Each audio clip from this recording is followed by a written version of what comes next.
ಸ್ನೇಹಿತರೆ ನಮಸ್ಕಾರ, ನಾನು ರವೀಂದ್ರ ಜೋಶಿ. ಪಶ್ಚಿಮ ಬಂಗಾಳ ಎನ್ನುವುದು ಉತ್ತರ ಪ್ರದೇಶ 2.0 ಆಗಿದೆ.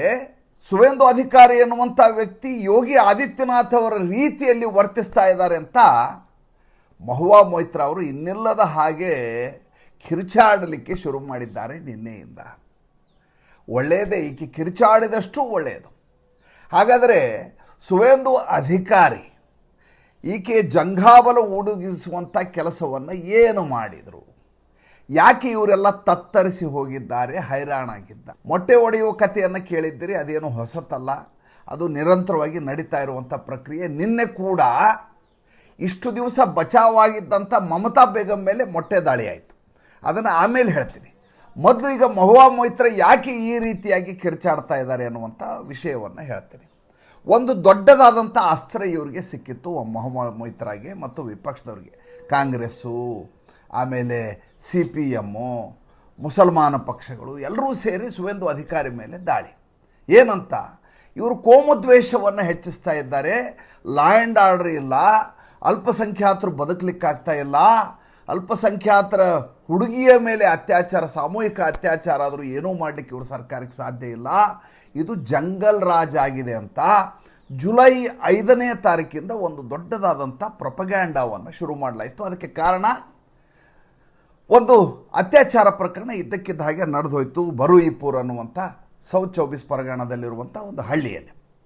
ಅಲ್ಲಿ ಒಂದು ಹುಡುಗಿಯ ಮೇಲೆ 11 ವರ್ಷದ 4ನೇ ಕ್ಲಾಸಿನ ಹುಡುಗಿ ಬರ್ತ್ಡೇಗೆ ಗಿಫ್ಟ್ ತೊಗೊಂಬರ್ತೀನಿ ಅಂತ ಹೋದ ಹುಡುಗಿಯನ್ನು ಇದ್ದಕ್ಕಿದ್ದ ಹಾಗೆ ನಾಪತ್ತೆ ಆಗ್ತಾಳೆ. ತದನಂತರ ಜುಲೈ 5ನೇ ತಾರೀಕು ನೋಡಿದಾಗ 4 ಜನ ಆಕೆಯ ಮೇಲೆ ಅತ್ಯಾಚಾರ ಮಾಡಲಾಗ್ತಾ ಇದೆ. ಈಗ ಬೆಳಕಿಗೆ ಬಂದ ವಿಚಾರ ಏನು ಅಂದರೆ, ತನ್ನ ಜೊತೆ ಒಬ್ಬ ಮೊಲ್ಲ ಅನ್ನುವಂಥ ಯುವಕನೂ ಇದ್ದ ಅಂತ. ಅಂದರೆ ಇದು ಜಾತಿ ಧರ್ಮಕ್ಕೆ ಸಂಬಂಧಪಟ್ಟದ್ದಲ್ಲ, ಇದು ಅತ್ಯಾಚಾರ. ನೋಡಿ, ಯಾವುದೇ ಸರ್ಕಾರ ಆಗಲಿ, ಯಾವುದೇ ರಾಜ್ಯ ಆಗಲಿ, ಯಾವುದೇ ರಾಜ್ಯದಲ್ಲಿ ಅಪರಾಧವೇ ಘಟಿಸುವುದಿಲ್ಲ ಅಂತ ಹೇಳಲಿಕ್ಕಾಗೋದಿಲ್ಲ. ಅಪರಾಧ ಘಟಿಸಲಾರದಂಥ ಎಲ್ಲೋ ಒಂದು ರಾಜ್ಯ ದೇಶ ಎಲ್ಲೋ ಇರಬಹುದು. ನಮ್ಮಲ್ಲಿ ಭಾರತ ದೇಶದಲ್ಲಿ ಅಪರಾಧವೇ ಇಲ್ಲ ಅನ್ನುವಂಥ ರಾಜ್ಯ ಇರೋದಿಲ್ಲ. ಆದರೆ ಅಪರಾಧ ಸಂಭವಿಸಿದ ಸಂದರ್ಭದಲ್ಲಿ ಸರ್ಕಾರ ತೋರಿಸಿದಂಥ ಪ್ರತಿಕ್ರಿಯೆ, ಕೈಗೊಂಡಂಥ ಕ್ರಮ, ಅದು ಬಹಳ ಮುಖ್ಯ ಆಗುತ್ತೆ. ಪಶ್ಚಿಮ ಬಂಗಾಳ ಈ ವಿಷಯದಲ್ಲಿ ಯಾವ ರೀತಿ ನಡ್ಕೊಳ್ಳುತ್ತೆ, ಅವರ ವರ್ತನೆ ಹೇಗಿರುತ್ತೆ ಅನ್ನೋದ್ರ ಬಗ್ಗೆ ಭಾಳ ದೊಡ್ಡದಾದಂಥ ನಿರೀಕ್ಷೆ ಇತ್ತು. ಇದನ್ನು ಭಾಳ ದೊಡ್ಡ ಪ್ರಮಾಣದಲ್ಲಿ ವಿಪಕ್ಷಗಳು ಬಳಸಿಕೊಂಡವು ಕೂಡ. ಹಾಡೇ ಹಗಲು ಮಮತಾ ಬೇಗಂ ಅವರು ಮೇಣದ ಬತ್ತಿ ಹಿಡಿದು ಕ್ಯಾಂಡಲ್ ಮಾರ್ಚ್ ಮಾಡಿದರು ಕಾಳಿಘಾಟ್ನಲ್ಲಿ. ಏನಂತ? ಆ ಹುಡುಗಿಗೆ ನ್ಯಾಯ ಸಿಗಬೇಕು, ಯಾರು ಅತ್ಯಾಚಾರ ಮಾಡಿದಾರೋ ಅವ್ರಿಗೆ ಫಾಸಿ ಶಿಕ್ಷೆ ಆಗಬೇಕು, ಗಲ್ಲು ಶಿಕ್ಷೆ ಆಗಬೇಕು. ಈಕೆ ಆಡಳಿತದಲ್ಲಿ ಯಾವುದಾದ್ರೂ ಯುವತಿಯ ಮೇಲೆ ಅತ್ಯಾಚಾರ ಆದಾಗ ಈಕೆ ಒಂದು ಮಾತು ಹೇಳ್ತಾ ಇದ್ರು ಮಮತಾ ಬೇಗಂ ಅವರು. ಏನಂತ? ಸಂಜೆ ಆದಮೇಲೆ ಹುಡುಗಿಯರು ಯಾಕೆ ಹೊರಗಡೆ ಓಡಾಡಬೇಕು, ಇವರು ಮನೆಯಲ್ಲಿರೋಕ್ಕಾಗೋದಿಲ್ವಾ, ಹೊರಗಡೆ ಓಡಾಡಿದ್ರೆ ತಾನೇ ಅತ್ಯಾಚಾರ ಆಗೋದು, ಮನೆಯಲ್ಲಿದ್ದರೆ ಯಾವುದೇ ಸಮಸ್ಯೆ ಇರೋದಿಲ್ಲ ಅಂತ. ಯಾರಾದರೂ ಅತ್ಯಾಚಾರ ಮಾಡಿದ್ದಾರೆ ಅಂತ ಆದ ಸಂದರ್ಭದಲ್ಲಿ ಅವರನ್ನು ಹೇಗೆ ರಕ್ಷಿಸಬೇಕು ಅನ್ನುವ ರೀತಿಯಲ್ಲಿ ಆಡಳಿತ ಅದಕ್ಕೆ ಪ್ರತಿಕ್ರಿಯೆಯನ್ನು ತೋರಿಸ್ತಾ ಇತ್ತು ಮತ್ತು ಅವರಿಗೆ ಯಾವ ರೀತಿಯದಾದಂಥ ಸಹಾಯ ಸಹಕಾರ ಮಾಡಬೇಕು ಎಲ್ಲವನ್ನು ಮಾಡ್ತಾ ಇತ್ತು. ಯಾಕೆಂದ್ರೆ ಅವರು TMCಯ ಆಗಿರ್ತಾ ಇದ್ರು. ಈಗ ಅವರು ವಿಪಕ್ಷದಲ್ಲಿದ್ದಾರೆ. ವಿಪಕ್ಷದಲ್ಲಿ ಅವರು ಬರುವ ಪ್ರಶ್ನೆಯೇ ಬರೋದಿಲ್ಲ. ಯಾಕೆಂದರೆ ಆಕೆ MLA ಕೂಡ ಅಲ್ಲ, ಅತಂತ್ರ ಸ್ಥಿತಿಯಲ್ಲಿದ್ದಾರೆ. ಆದರೆ ಒಂದು ಅವಕಾಶ ಸಿಕ್ಕಿದೆ ಅಂತ ಇನ್ನಿಲ್ಲದ ಹಾಗೆ ಪರದಾಡಿಕೊಂಡು ಹೋರಾಟವನ್ನು ಶುರು ಮಾಡಿದರು. ಅವರಿಗೆ ಅತೃಪ್ತ ಆತ್ಮಗಳು ಅವ್ರ ಜೊತೆ ಸೇರಿಕೊಂಡಿದ್ದು. ಜುಲೈ 5ನೇ ತಾರೀಕು ಈ ಪ್ರಕರಣ ನಡೀತು. ಜುಲೈ 4ಕ್ಕೆ ನಾಪತ್ತೆ ಆದರೂ ಜುಲೈ 5ನೇ ತಾರೀಕು ಹೊಂಡದಲ್ಲಿ ಬರುಯಿಪುರ್ನ ಹೊರಗಡೆ ಇರುವಂಥ ಒಂದು ಹೊಂಡದಲ್ಲಿ ಸಿಕ್ಕಾಕೊಂತು. ಆ ಪಾಪ ಹುಡುಗಿಯ ಮೃತದೇಹ ಸಿಕ್ತು. ಅದಾದಮೇಲೆ ದೊಡ್ಡದಾದಂಥ ದಂಗೆ ನಡೀತು. 3-4 ದಿವಸದಿಂದ ಅದೇ ನಡೀತಾ ಇತ್ತು. ನಿನ್ನೆ ಭಾಳ ದೊಡ್ಡ ಮಟ್ಟದ ಬೆಳವಣಿಗೆ ಆಗಿದ್ದೇನಪ್ಪ ಅಂದರೆ, ಪೊಲೀಸರಿಗಾಗಲೇ 4 ಜನ ಬಂಧಿಸಿದ್ರು. ಅದರಲ್ಲಿ ಒಬ್ಬ ಇದ್ದಾನೆ, ಪ್ರಭಾಸ್ ಮಂಡಲ್ ಅಂತೇಳಿ.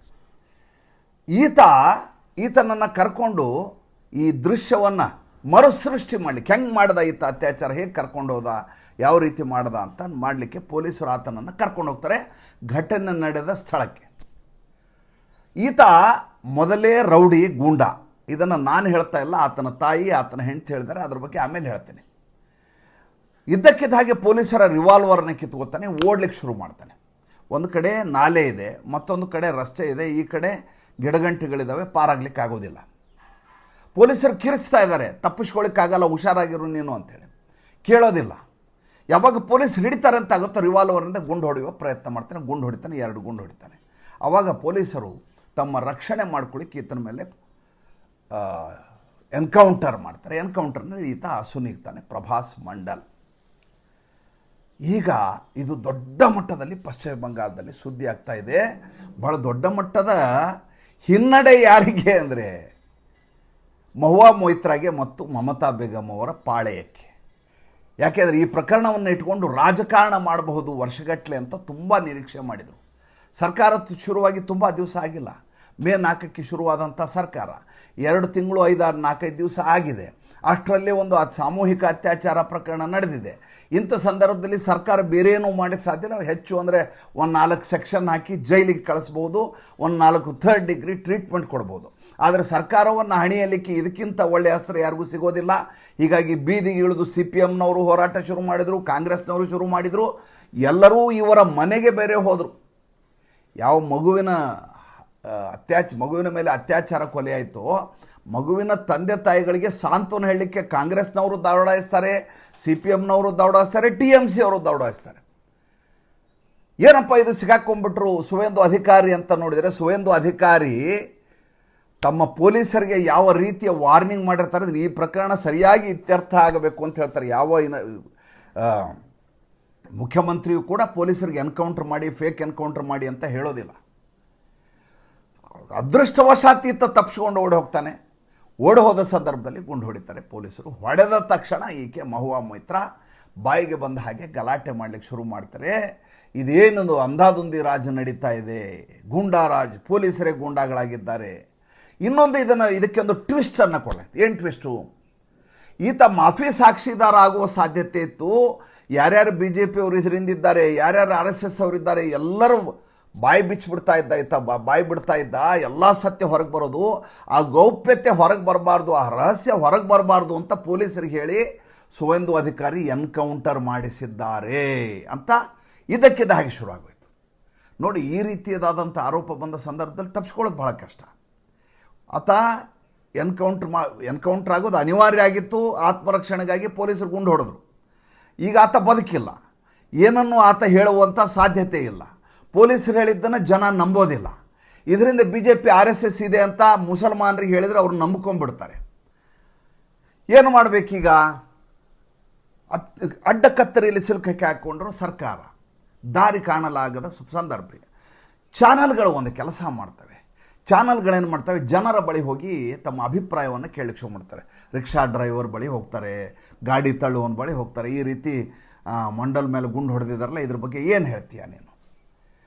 ಸರಿಯಾದ ಕೆಲಸ ಮಾಡಿದ್ದಾರೆ, ಯಾವುದೋ ಒಂದು ಸಣ್ಣ ಹುಡುಗಿ ಮೇಲೆ ಈ ರೀತಿ ಅತ್ಯಾಚಾರ ಮಾಡೋದು ಹೀನಾಯ ಕ್ರಮ ಅಂತ ಪ್ರತಿಯೊಬ್ಬರು ತಮ್ಮ ಹತಾಶೆಯನ್ನು, ತಮ್ಮ ಆಕ್ರೋಶವನ್ನು ವ್ಯಕ್ತಪಡಿಸ್ತಾರೆ. ಇದು ಸಾಲೋದಿಲ್ಲ. ಮಾಧ್ಯಮದವರು ಮೊದಲು ಆತನ ತಾಯಿಯ ಬಳಿ ಹೋಗ್ತಾರೆ. ತಾಯಿಯ ಬಳಿ ಹೋಗಿ ನಿಮ್ಮ ಮಗನ ಎನ್ಕೌಂಟರ್ ಮಾಡಿದರೆ ಪೊಲೀಸರು, ಇದ್ರ ಬಗ್ಗೆ ಏನು ಹೇಳ್ತೀರಿ? ಆತನಿಗೆ 10 ವರ್ಷಗಳಿಂದ ಹೇಳ್ತಾ ಇದ್ವಿ ನಾನು, ಗೂಂಡಾಗಿರಿ ಮಾಡಬೇಡ, ಈ ರೀತಿ ಬದಮಾಶಿಗಿರಿ ಮಾಡಬೇಡ, ನೀನು ಮಾಡೋದರಿಂದ ನಮ್ಮ ಕುಟುಂಬಕ್ಕೆ ತೊಂದರೆ ಆಗತ್ತೆ, ಸಂಸಾರಸ್ಥ ನೀನು, ಸಂಸಾರ ಮಾಡ್ಕೊಂಡಿರು, ಇಂಥ ಅಪರಾಧಿ ಕೆಲಸದಲ್ಲಿ ತೊಡಕೋಬೇಡ ಅಂತ ಹೇಳಿದ್ರೆ ನಮ್ಮ ಮಾತು ಕೇಳಲಿಲ್ಲ. ಅವನಿಗೆ ಆಗಬೇಕಾದ ಗತಿಯಾಗಿದೆ, ನಾವು ಅವನ ಅಂತಿಮ ಕ್ರಿಯೆಗೂ ಹೋಗೋದಿಲ್ಲ ಅನ್ನುವಂಥ ಮಾತನ್ನು ಆತನ ತಾಯಿ ಹೇಳ್ತಾರೆ. ಯಾರ ಎನ್ಕೌಂಟರ್ ಆಗಿದೆ ಮಂಡಲ್ ಅಂತ, ಮಂಡಲನ ತಾಯಿ ಈ ರೀತಿ ಎಲ್ಲ ಚಾನಲ್ನವರೆದುರಿಗೆ ಹೇಳಿಕೆಗಳನ್ನು ಕೊಟ್ಟಿದ್ದಾರೆ. ಅದಾದ ಮೇಲೆ ಆತನ ಹೆಂಡತಿಯ ಬಳಿ ಹೋಗ್ತಾರೆ.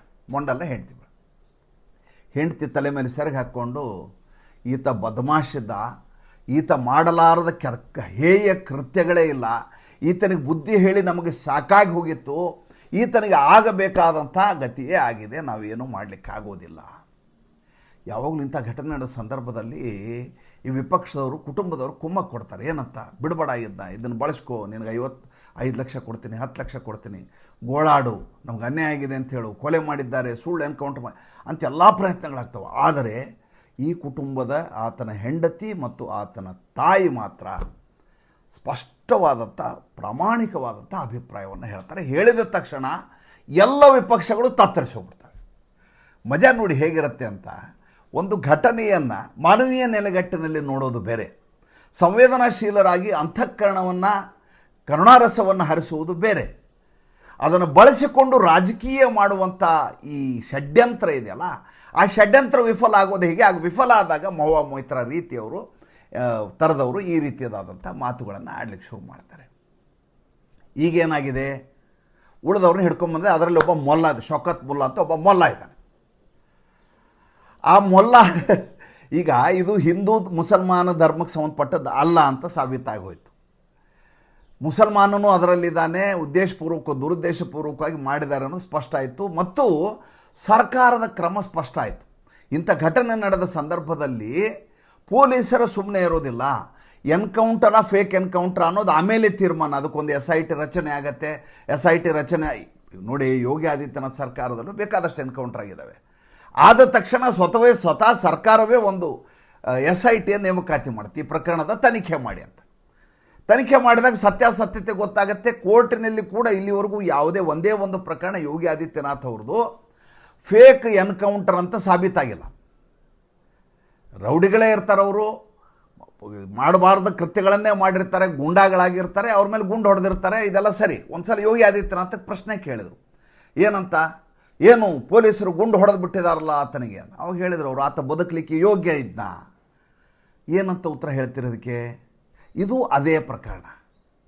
ಇಲ್ಲಿ ಏನಾಗಿದೆ, ಉತ್ತರ ಪ್ರದೇಶದಲ್ಲಿ ಅಖಿಲೇಶ್ ಯಾದವ್ ಆಗಲಿ ಕಾಂಗ್ರೆಸ್ ಆಗಲಿ ಯೋಗಿ ಆದಿತ್ಯನಾಥ್ ವಿರುದ್ಧ ಅದನ್ನು ಪ್ರತ್ಯಾಸ್ತ್ರವಾಗಿ ಬಳಸ್ಕೊಳ್ಳಿಕ್ಕೆ ಸಾಧ್ಯ ಆಗೋದಿಲ್ಲ. ಯೋಗಿ ಆದಿತ್ಯನಾಥ್ ಆ ರೀತಿಯಾದಂಥ ಪರ್ಸನಾಲಿಟಿಯಾಗಿ ಹೊರಹೊಮ್ಮಿ ಬಿಟ್ಟಿದ್ದಾರೆ. ಲಾ ಆ್ಯಂಡ್ ಆರ್ಡರ್ಗೆ ಮತ್ತೊಂದು ಅನ್ವರ್ಥ ಹೆಸರೇ ಯೋಗಿ ಆದಿತ್ಯನಾಥ್ ಅಂತ ಆಗೋಗಿದೆ ಈಗ ಅಲ್ಲಿ.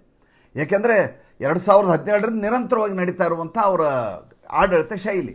ಇಲ್ಲಿ ಹೊಸಬ ಮುಖ್ಯಮಂತ್ರಿ, ಈತನ ಮೇಲೆ ಗೂಬೆ ಕೂರಿಸೋದು ಭಾಳ ಸುಲಭ. ಇಲ್ಲಿ ಪ್ರಯತ್ನ ಮಾಡಿದರು, ಅವ್ರ ಕುಟುಂಬದವರೇ ಇದನ್ನ ಫೇಲ್ ಮಾಡಿದರು. ಇದಾದ ಮೇಲೆ ನಿನ್ನೆ ಮಮತಾ ಬೇಗಂ ಅವರು ಹೊರಗಡೆ ಹೋಗ್ತಾ ಇದ್ದರು.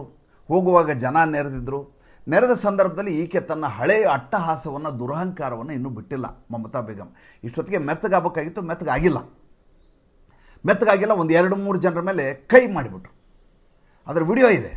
ಮಮತಾ ಬೇಗಂ ಅವರು ಕಾರ್ಯಕರ್ತರ ಮೇಲೆ ಕೈ ಮಾಡಿದರು. ಯಾವಾಗ ಕಾರ್ಯಕರ್ತರ ಮೇಲೆ ಕೈ ಮಾಡಿದರು, TMC ಕಾರ್ಯಕರ್ತರ ಮೇಲೆ, ಅಲ್ಲಿ ನಡೆದಂಥ ಜನ ಇದ್ದಕ್ಕಿದ್ದ ಹಾಗೆ ಈಕೆ ವಿರುದ್ಧ ಘೋಷಣೆ ಕೂಗ್ಲಿಕ್ಕೆ ಶುರು ಮಾಡಿದರು, ಮೊಟ್ಟೆಯನ್ನು ಎಸೆಯಲಿಕ್ಕೆ ಶುರು ಮಾಡಿದರು. ದುರದೃಷ್ಟವಶಾತ್ತೋ ಅದೃಷ್ಟವಶಾತ್ತೋ ಮೊಟ್ಟೆ ಆಕೆಗೆ ಬಡ್ದಿಲ್ಲ. ಮೊಟ್ಟೆದೇನೂ ತಪ್ಪಿಲ್ಲ. ಮೊಟ್ಟೆ ಇವತ್ತು ಬಡಿಯದೇ ಇರೋದು ನಾಳೆ ತಟ್ಟೆ ಬಡೆಯುತ್ತೆ. ಆದರೆ ಈಕೆಗೂ ಹೊಡೆಯಬಹುದು ಅಂತ ಈಗ ಸಾಬೀತುಪಡಿಸಿ ಆಗೋಗಿದೆ. ಮಮತಾ ಬೇಗಂಗೆ ಇದ್ದಂಥ ಒಂದು ಅಸ್ತ್ರ ಹೊರಟು ಹೋಗಿದೆ. ಎರಡನೇದು, ಯಾವ ಯೋಗಿ ಆದಿತ್ಯನಾಥ್ ತಾನು ಸರ್ಕಾರವನ್ನು 2017ರಲ್ಲಿ ಮುಖ್ಯಮಂತ್ರಿಯಾಗಿ ಅಧಿಕಾರ ಸ್ವೀಕಾರ ಮಾಡಿದರೂ ತಕ್ಷಣದಲ್ಲಿ ಮಾಡಲಾಗದ ಕೆಲಸವನ್ನು ಸುವೇಂದು ಅಧಿಕಾರಿ ಯೋಚನೆಯನ್ನೇ ಮಾಡಲಾರದೆ ಧೈರ್ಯವನ್ನು, ದಿಟ್ಟತನವನ್ನು ಮೆರೆದು ಮಾಡಬೇಕಾದಂಥ ತಾರ್ಕಿಕವಾದ ಅಂತ್ಯವನ್ನು ಕೊಟ್ಟಿದ್ದಾರೆ. ಇದು ಪಶ್ಚಿಮ ಬಂಗಾಳದ ಮುಂದಿನ ದಿನಗಳಿಗೆ ದಿಕ್ಸೂಚಿ. ಅಮಿತ್ ಶಾ ಅವರು ಪಶ್ಚಿಮ ಬಂಗಾಳಕ್ಕೆ ಹೋಗಿದ್ದರು. ರಾಜ್ಯಸಭೆಯ 3 ಸ್ಥಾನಗಳಿಗೆ ಚುನಾವಣೆ ಇದೆ. ಅಲ್ಲಿ ಭಾಳ ಇಂಟ್ರೆಸ್ಟಿಂಗ್ ಆದ ಸ್ಟೋರಿ ಇದೆ. ಮತ್ತೆ ಮುಂದಿನ ಸಂಚಿಕೆಯಲ್ಲಿ ಮಾತಾಡ್ತೀನಿ. ಈ ಸಂಚಿಕೆ ಹೇಗೆ ಅನ್ನಿಸ್ತು ದಯವಿಟ್ಟು ತಿಳಿಸಿ. ನಮಸ್ಕಾರ.